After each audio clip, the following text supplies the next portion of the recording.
Chapter 5 Escape or Succumb. The wind howled outside the cabin, a mournful symphony that seemed to echo the fear and despair inside. The darkness felt almost alive, pressing in on the four friends as they huddled together in the living room. The fireplace flickered weakly, casting long, jittery shadows on the walls. The atmosphere was thick with tension and the oppressive weight of impending doom. Rachel, still visibly shaken from her possession, sat on the couch, her eyes darting nervously around the room. David and Ethan, their faces drawn and pale, paced the room anxiously, their minds racing for a solution. Emily, her face a mask of determination and dread, sat at the table where the journals spread out before her. The journal's cryptic entries had revealed the cabin's dark history and Emily's tragic connection to the spirit, but they had yet to uncover a way to break the cycle of torment. "We need to do something," David said, his voice strained. "We can't just wait here and hope the spirit gets bored." Ethan nodded in agreement. "The spirit's hold over Rachel is growing stronger. We need to find a way to break its power before it's too late." Emily's eyes were fixed on the journal. She had been reading and rereading the final entries, trying to piece together the mystery of her family's connection and the spirit's demands. The ghost's malevolent presence had made it clear that it wanted more than just fear. It sought to claim one of them as its own, perpetuating the cycle of madness and destruction. "There has to be something in here," Emily muttered, her fingers trembling as she turned the pages. "Some clue, some ritual or method to drive the spirit away." As the hours ticked by, the cabin seemed to grow darker and more menacing. The shadows on the walls seemed to move of their own accord, and the air was thick with a sense of impending dread. The group's nerves were frayed, their fear heightened by the eerie atmosphere. Suddenly, a low guttural growl echoed through the cabin, sending a shiver down everyone's spine. The sound seemed to come from the very walls, reverberating with a sinister energy. Rachel's eyes widened in terror, and she clutched her head as if trying to block out the noise. "It's the spirit," Emily said, her voice barely audible over the growing cacophony. "It's trying to break us down, make us lose hope." David and Ethan exchanged worried glances. "We need a plan," Ethan said urgently. "Something that can turn the tide." Emily's eyes fell on a passage in the journal that she had missed before. It described a ritual that the original family had attempted to perform, a ritual meant to appease the spirit and drive it away. The details were vague and incomplete, but it was clear that the ritual required a significant sacrifice, something that would bind the spirit's power and prevent it from claiming any more victims. "I think I found something," Emily said, her voice filled with a mix of hope and trepidation. "The journal mentions a ritual, but it requires a sacrifice. It doesn't specify what kind, but it's clear that it's meant to break the spirit's hold." David's eyes widened. "A sacrifice?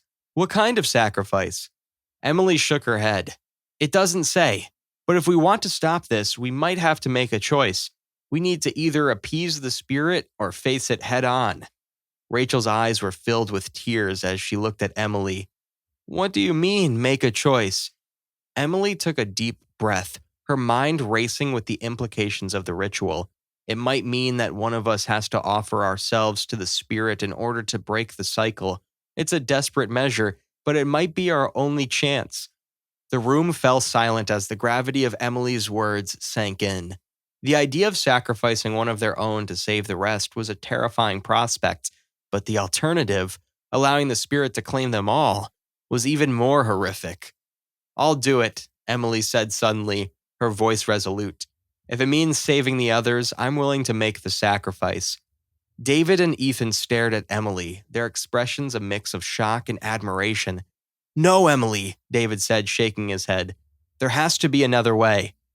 "There isn't time," Emily insisted. "The spirit is growing stronger by the minute. If we don't act now, it will take us all." Rachel looked up, her eyes filled with a mixture of fear and gratitude. "Emily, are you sure?" Emily nodded, her expression unwavering. "I'm sure. It's the only way to end this. I've been connected to this place for a long time. Maybe my sacrifice can break the bond. As the night deepened, the cabin grew more oppressive, the air charged with an otherworldly energy. Emily prepared for the ritual using the incomplete instructions from the journal to set up a makeshift altar in the center of the living room. She gathered candles, old symbols, and anything that might aid in the ritual, her hands shaking with a mixture of fear and determination. David, Ethan, and Rachel watched in solemn silence as Emily completed the preparations. The room was dimly lit by the flickering candles, casting eerie shadows that seemed to dance on the walls. The spirit's presence was palpable, a cold, malevolent force that seemed to press in on them from all sides. Emily took a deep breath and began to recite the incantations from the journal, her voice trembling but steady. The words felt strange and foreign on her tongue, but she continued, hoping that they would be enough to appease the spirit. As she spoke, the temperature in the room dropped, and the air grew heavy with an unnatural chill. The shadows on the walls seemed to writhe and twist, and the whispers of the spirit grew louder, a cacophony of anguished voices that filled the room. The final moments of the ritual approached, and Emily felt a deep sense of resignation and resolve. She knew that her sacrifice might be the only way to break the cycle and free her friends from the spirit's grasp. She prepared herself for the final act, willing to face whatever consequences awaited her. Suddenly, the room was plunged into darkness. The candles flickered out, and an overwhelming force seemed to press down on Emily. She felt a cold, spectral hand touch her shoulder, its grip icy and unyielding. Emily's heart raced as if she faced the spirit, her resolve unwavering. She knew that her sacrifice was meant to end the torment, but the outcome was uncertain. The ghost's malevolent presence seemed to engulf her, its energy swirling around her in a tempest of darkness. In the final confrontation, Emily made her choice.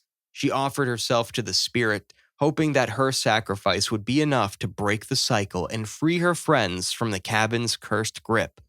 The room was filled with a blinding light, and the spirit's anguished wails echoed through the darkness. The resolution of Emily's sacrifice was left ambiguous. Whether she survived or was consumed by the spirit depended on the reader's interpretation.